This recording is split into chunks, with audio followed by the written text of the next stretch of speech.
So let's get started. You want to start by talking about DOGE? Yes, let's do it. So if you've been living under a rock, the Trump administration has put out a absolute flurry of executive orders, pretty typical for new presidents coming into office, to change the executive orders from the previous administration, roll out a bunch of new policies and stuff like that. And so in some ways, this is business as usual for the change of an administration. And I do want to talk about like the executive order itself, because if you just read the executive order, it's kind of a nothing burger. Yeah. But it's truly the implementation of it and the empowering of Elon Musk and the people surrounding him in like this extra governmental way that is like the real like crux of what the problem is here. And before you get into that, I just want to make sure that everybody understands that Elon Musk's only qualification is the fact that he gave Trump $300 million to get elected. Yeah. Like, this dude literally bought his way into the United States government. Yeah. This is what oligarchy looks like. Now, we've had an oligarchy for like since the Reagan administration, pretty much, that has been slowly descending more and more into oligarchy. And it's kind of been a bit of a well-kept secret. Like it's the most well-kept secret in Washington. Now that Trump's in charge, like, again, they're just not even hiding it. They're not even pretending. Like at his inauguration, the 3 richest men on the fucking planet had better seats than Trump's cabinet. Yeah. And like, just to be clear, that's not normal. That's not normal. That is not normal. All right. Yeah. The only reason why Elon Musk is being given this much power in this administration is because he bribed Trump. Yeah. All right. It's because of bribery. Yeah. This is the corruption that we've been talking about on this pod since we first started doing this pod. Yeah. This is basically the logical conclusion of everything we've been talking about. Yeah, for sure. For sure. And the incredible amount of power that this group of folks, because it's not really a department, is wielding, and the way in which they're doing it in a way that is totally ungovernable and being totally empowered by the administration is a huge problem, especially for a group of people that are not elected, not even confirmed. They're just like, they don't have a real official role in the government. So the executive order is called, quote, establishing and implementing the President's Department of Government Efficiency. On its face, honestly, not that scary of a thing. Like, it establishes this DOGE department to implement the DOGE agenda, which is just this efficiency agenda. Ultimately, like, it didn't actually even make a new department. It just renamed an existing service called the United States Digital Service, which was established under President Obama following the botched 2014 rollout of healthcare.gov. So basically, this service was established to make our government better at functioning in a digital age. Pretty reasonable service. And then it also establishes the U.S. DOGE Service Temporary Organization, which is responsible with trying to execute an 18-month efficiency agenda. So ultimately, like, when you first read it, it's like, okay, this is an administration tasked with making us better at technology, making us more efficient, that'll be headed by a USDS administrator, right? Pretty typical for a service like this. It does establish that all of the agency heads should take necessary steps to coordinate with this administrator and to the maximum extent consistent with the law that they should provide all access to unclassified agency records, software systems, and IT systems. The kind of things that you'd be like, yeah, if someone were going in and doing, making digital investments into improving how our government operates, which is ostensibly what this order is supposed to do, they would access these software systems. And, it has the normal boilerplate language around, like, nothing should be construed to, say we should violate the law and we should be respecting cybersecurity and privacy standards and all this stuff. So when you read the executive order and then you see how the Democrats are responding, which, like, just Chuck Schumer came out and said, quote, before our very eyes, an unelected shadow government is conducting a hostile takeover of the federal government. So my first response was like, okay, is this just another case of like Democrats like freaking out and going way overboard and just like trying to pin something on the Trump administration that they're not actually doing? And I would love to be able to just say, yep, that's it. Yeah. That's it. But here's the problem. Number one, we need to understand that when oligarchs are in charge of so-called government efficiency, they're not talking about efficiency in the administration of making sure that the services that you need, that everyday Americans need, is carried out in a way where it's actually meaningful, it's actually sent to you. What they mean is, let's cut those services, let's reduce those services, let's reduce regulation on corporations, and let's all just run rampant. Yeah. That's what it means. That's the whole idea. Now, one of the things that I remember early on when DOGE was first being created that Senator Bernie Sanders was actually talking about was basically that Musk had mentioned the military budget. And so he was basically like, oh, okay, so Bernie was like, oh, so you believe that we spend too much on the military. I absolutely agree. We should do some cuts. Here's the thing. That's not going to happen. Yeah. All right. There's no way that DOGE is going to target the actual wasteful spending, which is military spending, which we spend more than the next, like, I don't even remember what the number is at this point. I think it's like the next 12 countries combined. And the only reason why we spend so much on the military is because military manufacturers basically bribe politicians in order to make sure that they get more money. All right. It's all part of the military industrial complex. So that's the only reason why that happens. So there's no way that there's actually going to be a reduction in funding for the military. What's probably going to happen is they're going to target federal programs. And the fact of the matter is, they've already started doing that. Exactly. Yeah, when we say that, like, the oligarchs in this case, which again sounds like it's overblown, but this is literally what's happening, are like coming after not actual wasteful spending, but like the core functions of our government. Like, they're already giving us evidence to support this belief. Like, this is not being pulled out of whole cloth. Like, this is literally 2 or 3 weeks in. They're already doing this. Yeah. So the Musk team has moved to try to dismantle government agencies. They've attempted to push out hundreds of thousands of civil servants, attempting to like fire these people, and have attempted to and have successfully gained access to a ton of private tax and like treasury payment information. And we'll talk through in more detail all of this stuff. And they're attempting to convince the Treasury Department to illegally stop the payment of stop government payments which have been allocated by Congress, which is unconstitutional.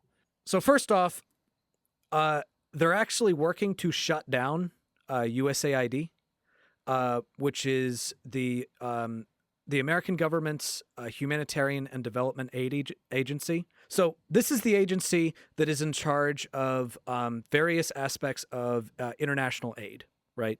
And there's actually been several false claims made about what is happening for USAID. At one point, Trump was actually trying to make the claim that we were sending condoms to Hamas in Gaza, and it turned out it was the wrong fucking Gaza.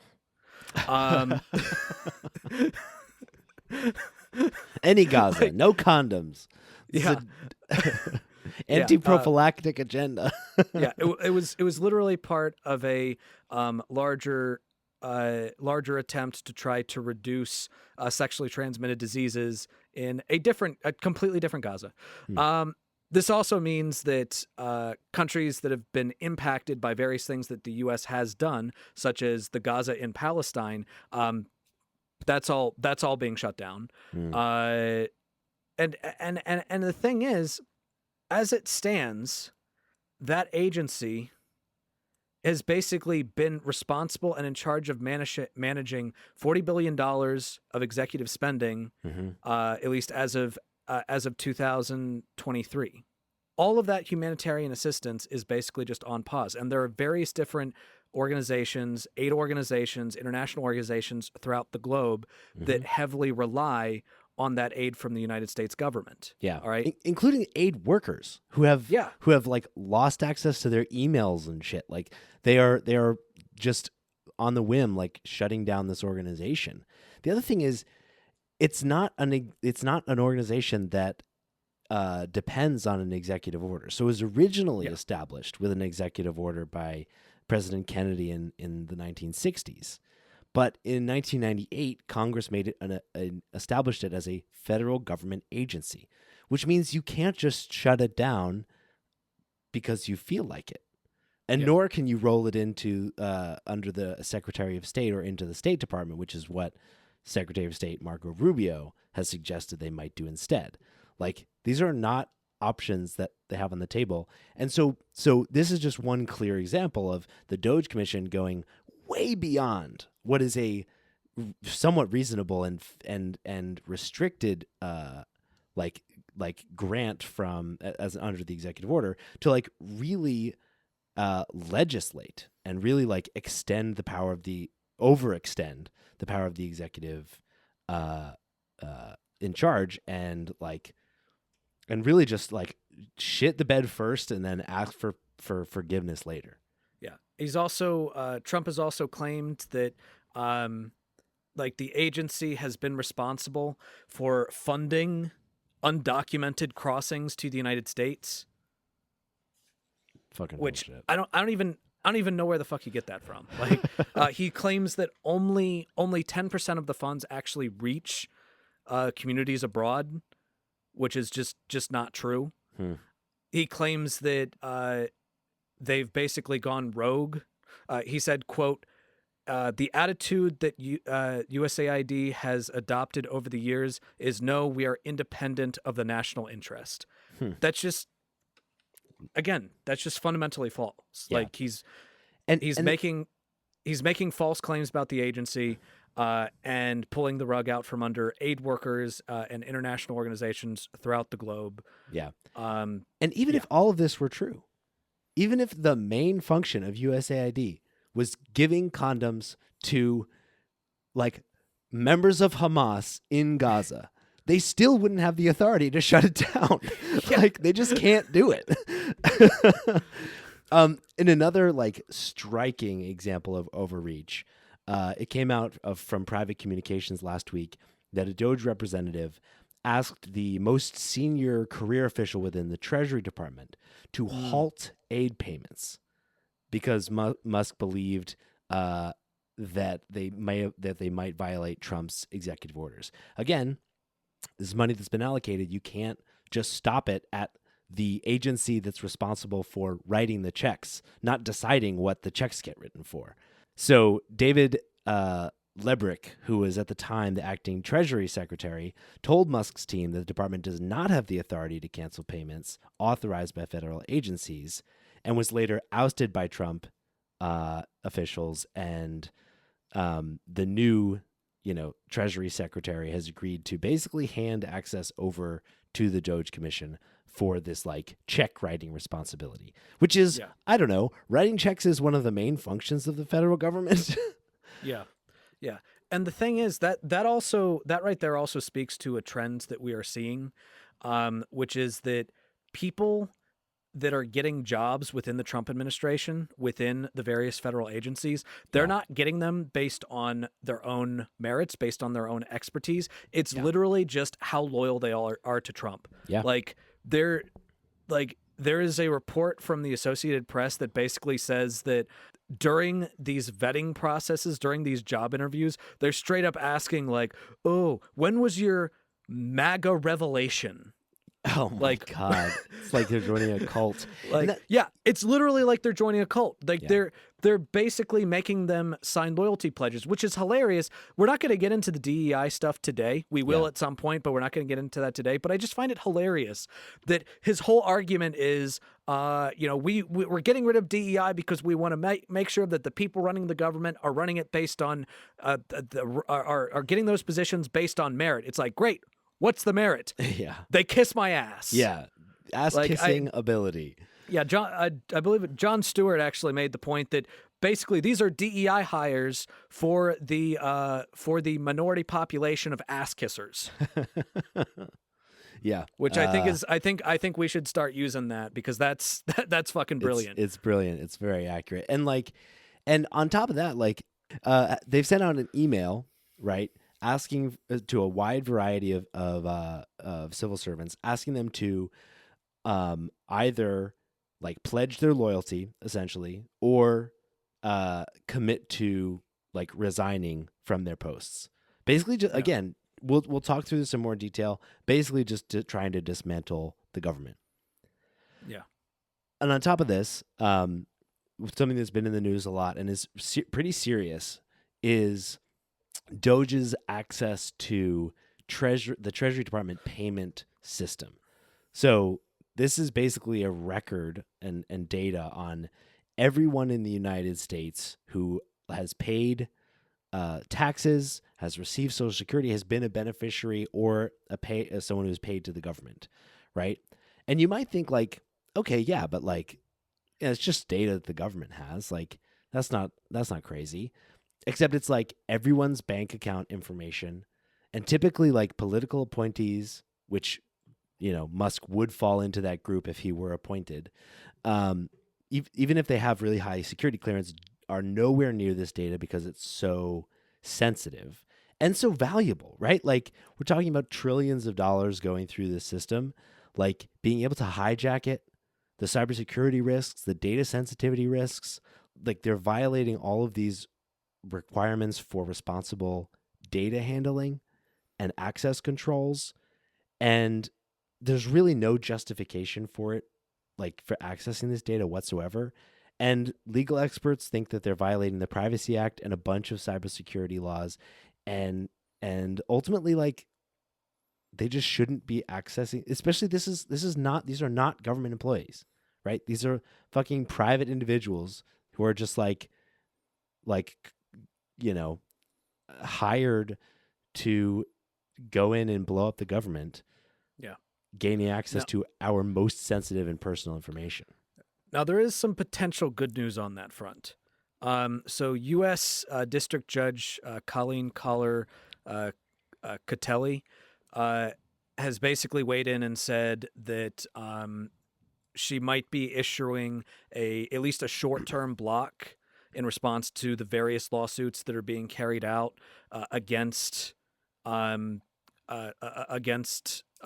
Musk and DOGE, to basically block their access to being able to share the payment system, like, or their access to the Treasury payment system. Yeah. Now it's unclear as to how long that will last.